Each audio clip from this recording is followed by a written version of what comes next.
What's up, guys? Welcome back to the channel. As many of you know, I am down in Reno working one-on-one with a student for this entire week, and we just got finished watching the Jake Paul versus Nate Diaz fight, and I just want to run you through a couple things, a couple pointers, a couple tips that you can take away from it, things that if I was newer to the sport, I might have learned from watching this fight. Number one, size makes a difference.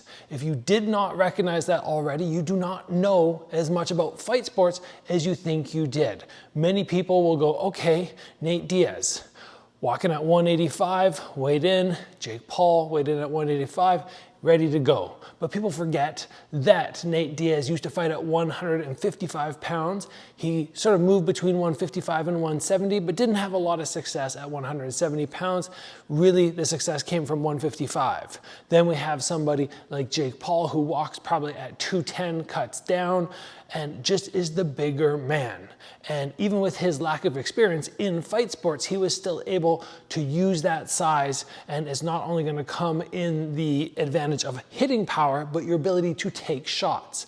Now, this is an extreme weight advantage. Very often people don't recognize that 3 or 4 pounds makes a massive difference. And that is why if you are fighting somebody and they do not make weight, they come in 5 pounds over, just as we saw recently with Wonder Boy, you should take a beat and go, should I fight this guy? The answer may be no.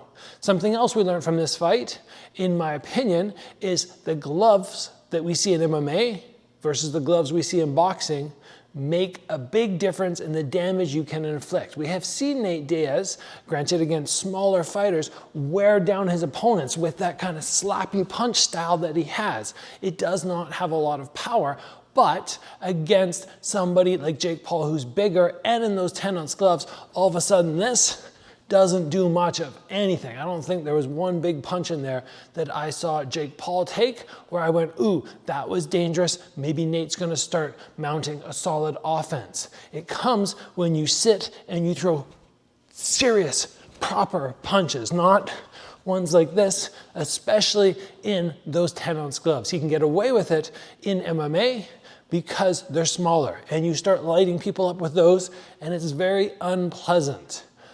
Glove size makes a difference. Weight makes a difference. You need to make sure you have all of that in your mind before you compete. It's just good sense. And when we watch fights, we should take something away. These are the things that I really noticed in this fight. Did Jake Paul improve? Maybe. Is his boxing skills getting better? Yes. Is he ready to fight real boxers who are in the top 10? Not even close. Not even close. That's not to diminish what he's done, because like he said in his post-fight interview, 3 years of boxing. If that's true, he's doing a very good job up against somebody like Nate Diaz, who has been in fight sports his entire life. You have to think about that.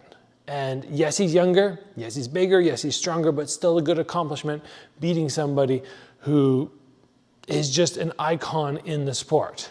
Who should he fight next? What's he gonna do? If he can do the MMA fight with Nate Diaz, I would love to see that. I would watch that, because now we get to see him really open up his skill set. And a lot of times people say, boxers, yeah, it's not really the full fight game. Well, guess what? MMA is not the full fight game either, because it's still a rule set.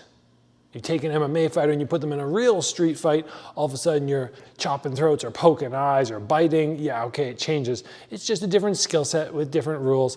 To me, they're both fight sports with rules, and whichever one you sign the contract on, you just have to make your peace with, did I win or did I not? Nate Diaz in this time can say, oh yeah, I didn't win, but it wasn't a real fight. It wasn't an open fight. I don't know if I buy that. You signed the contract, you lost, but still impressed that he took the fight against somebody that much bigger than him and that much younger than him. And the last thing I want to say to all the young fighters out there is we can see people like Nate Diaz who have always talked the way he talks. But you want to stay healthy. You want to make sure that when you finish your career, you're going to be doing well. And the damage that Nate takes plays a part. The amount of weed he smokes plays a part. If you can minimize your damage and stay off drugs, commit to the sport, stay healthy, hopefully when you get out, you're gonna live a long and happy life. So just keep that in mind, guys. Let's call it there. I'm going to be doing some episodes in this space with my student in the next few days. You'll actually get to see her in action, get to see the two of us working together. So this will be my last, I think, solo episode, and then we'll start jumping into somebody else here, aside from just me. I will see you guys back here soon for another episode.